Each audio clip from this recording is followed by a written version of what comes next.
Assalamualaikum warahmatullahi wabarakatuh.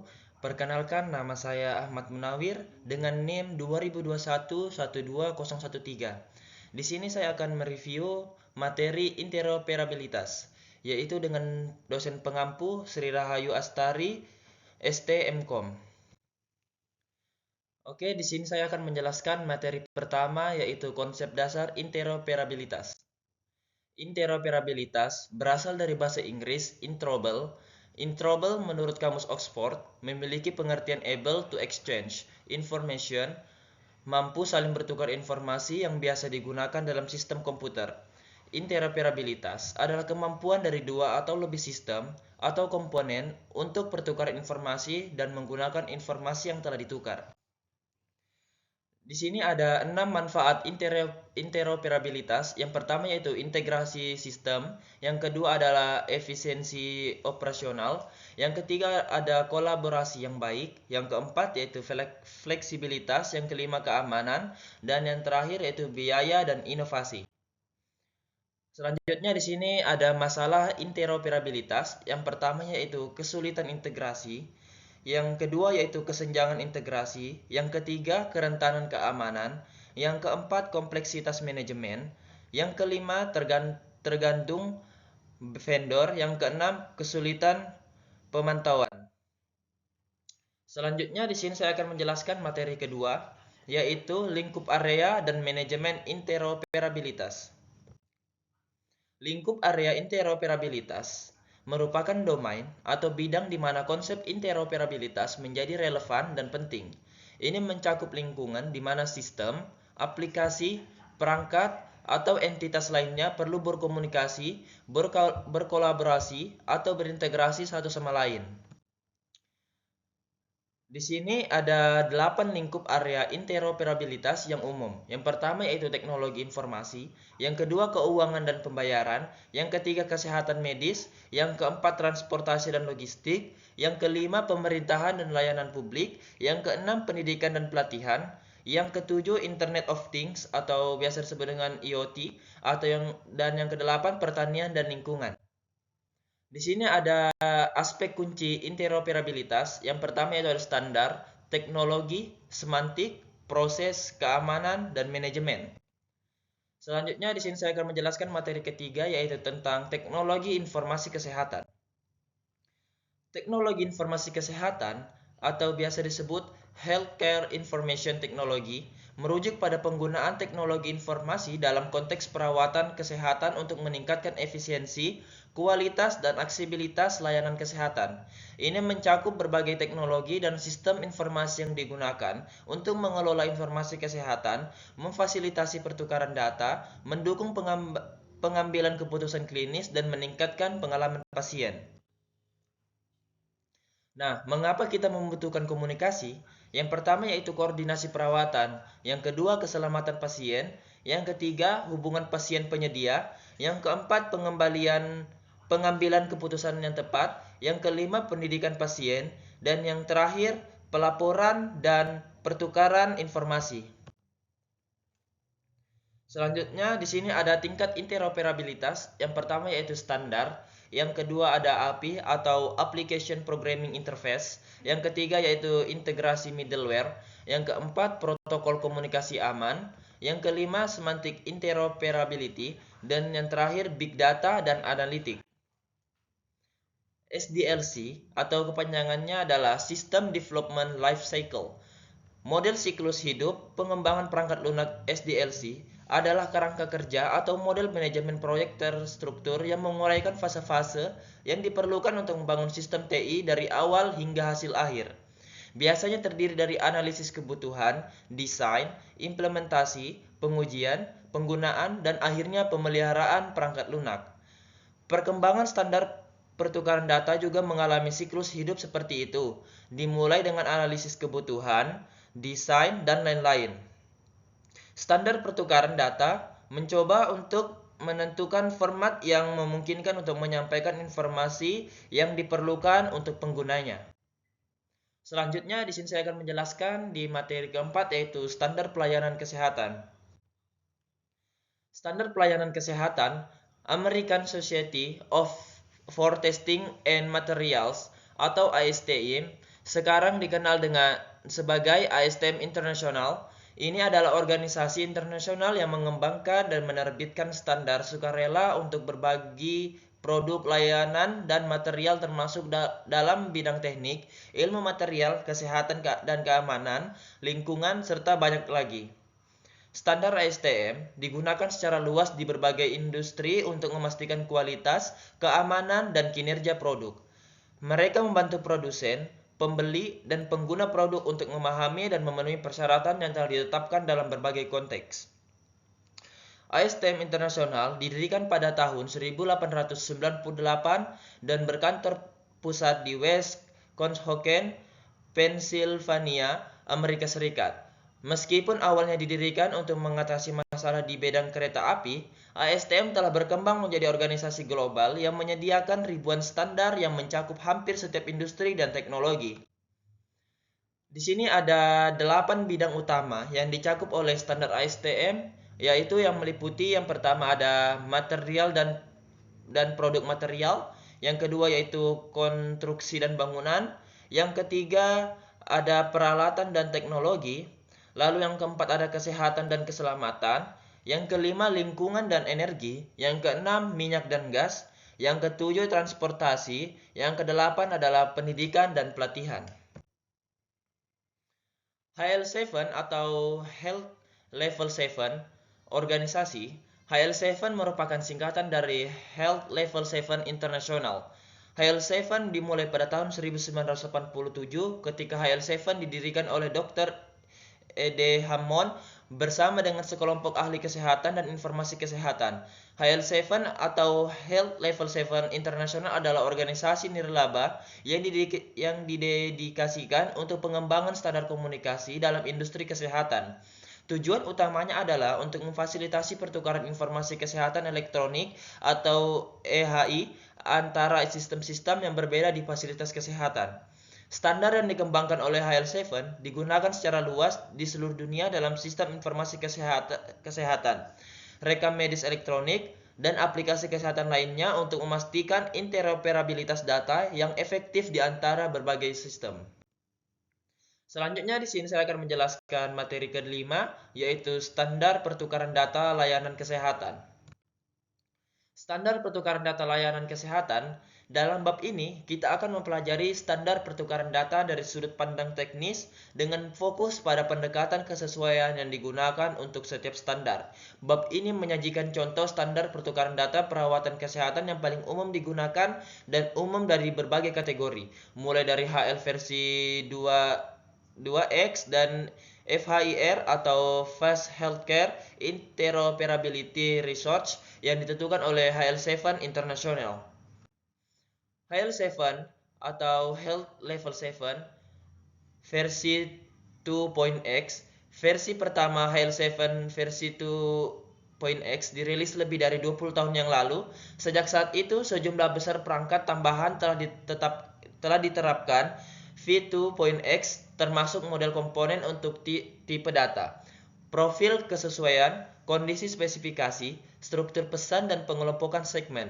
Meskipun HL7 V2.x masih banyak digunakan, terdapat upaya untuk memperbarui dan meningkatkan standar dengan diperkenalkannya HL7 FHIR atau biasa Fast Healthcare Interoperability Research. FHIR ini dirancang untuk menjadi lebih ringan, fleksibel, dan mudah diimplementasikan daripada HL7 V2.x, sehingga menjadi alternatif yang menarik bagi banyak organisasi dalam industri kesehatan. Elemen V7 2.x. Segmen-segmen setelah header, pesan terdiri dari segmen-segmen yang mewakili berbagai informasi seperti identitas pasien, diagnosa, prosedur, dan lain-lain. Contoh segmen-segmen yang umum digunakan termasuk PID atau Patient Identification, berisi informasi identifikasi pasien. Yang kedua yaitu PV1 atau Patient Visit, berisi informasi tentang kunjungan pasien ke fasilitas kesehatan.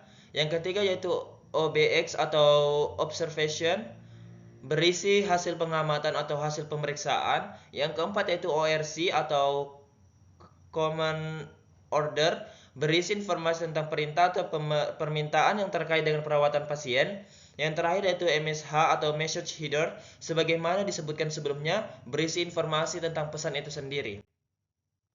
HL7, Health Level 7, organisasi. Salah satu standar yang paling dikembangkan oleh HL7 adalah HL7 V2 dan HL7 FHIR, Fast Healthcare Interoperability Research. HL7 V2 ini adalah standar pertukaran pesan yang telah digunakan dalam industri kesehatan selama beberapa dekade. Standar HL7 versi 2 juga dikenal sebagai PPH, bertujuan untuk mendukung alur kerja di rumah sakit. Ini awalnya dibuat pada tahun 1989. HL7 versi 2 mendefinisikan serangkaian pesan elektronik untuk mendukung proses administratif, logistik, keuangan, serta klinis. Sejak tahun 1987 telah diperbarui secara teratur. Selanjutnya saya menjelaskan materi ke-6 yaitu Health Level 7. Health Level 7 version 2.x adalah standar pertukaran data yang berorientasi pesan, yaitu tujuan utamanya adalah pertukaran pesan. Struktur pesan terdiri dari urutan, bagian, dan kelompok bagian. Setiap bagian terdiri dari sekumpulan bidang yang diurutkan secara berurutan. Masing-masing memiliki tipe data yang menentukan komponen dan secara iteratif. Health Level 7, standar HL7 V2.x mencakup berbagai pesan yang digunakan dalam berbagai konteks kesehatan, termasuk pesan untuk pendaftaran pasien, hasil laboratorium, catatan kesehatan, resep, dan lain-lainnya.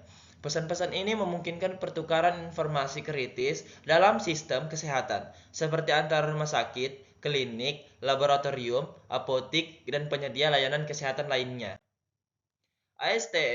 ASTM International, sebelumnya dikenal sebagai American Society for Testing and Materials, adalah organisasi internasional yang mengembangkan dan menerbitkan standar teknis untuk berbagai industri, termasuk bidang kesehatan. Meskipun tidak secara langsung terkait dengan HL7, ASTM memiliki beberapa standar yang relevan dan pertukaran informasi kesehatan, terutama dalam konteks perangkat medis atau peralatan laboratorium. Standar ASTM yang mungkin relevan dengan pertukaran informasi kesehatan atau sistem kesehatan adalah FHIR. Meskipun bukanlah standar ASTM, FHIR adalah standar pertukaran data kesehatan yang semakin populer yang didukung oleh banyak organisasi termasuk HL7. ASTM biasanya terlibat dalam mendukung standarisasi dan interoperabilitas dalam FHIR. DICOM singkatan dari Digital Imaging and Communication in Medicine, adalah standar internasional untuk pertukaran, penyimpanan, dan pemrosesan gambar medis dan data terkait. Standar ini dikembangkan oleh American College of Radiology atau ACR dan National Electrical Manufacturing Association atau biasa disebut dengan NEMA. Dan sekarang diatur oleh DICOM Standard Committee yang mencakup berbagai pihak yang terlibat dalam industri peralatan medis dan pemrosesan gambar. DICOM sangat penting dalam bidang radiologi dan ilmu kedokteran gambar karena memungkinkan berbagai perangkat medis, sistem PACS atau Picture Archiving and Communication System, viewer gambar, dan aplikasi kesehatan lainnya untuk berkomunikasi dan berbagi data dengan konsistensi dan interoperabilitas. Selanjutnya di sini saya akan menjelaskan materi terakhir yaitu materi ke-7, FHIR atau HL7, Fast Healthcare Interoperability Research. FHIR dibaca FHIR, singkatan dari Fast Healthcare Interoperability Research. FHIR adalah standar untuk pertukaran data layanan kesehatan elektronik yang dikembangkan oleh Health Level 7 International atau HL7. Standar ini dirancang untuk memfasilitasi interoperabilitas dan pertukaran informasi kesehatan antara sistem yang berbeda dengan cara yang aman dan efisien.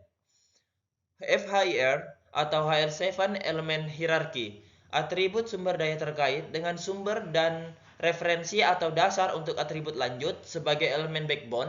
atau secara langsung pada tipe data tertentu, namun beberapa atribut dari sumber daya memungkinkan untuk berisi berbagai jenis data. Setiap atribut memang memiliki kardinalitas awal.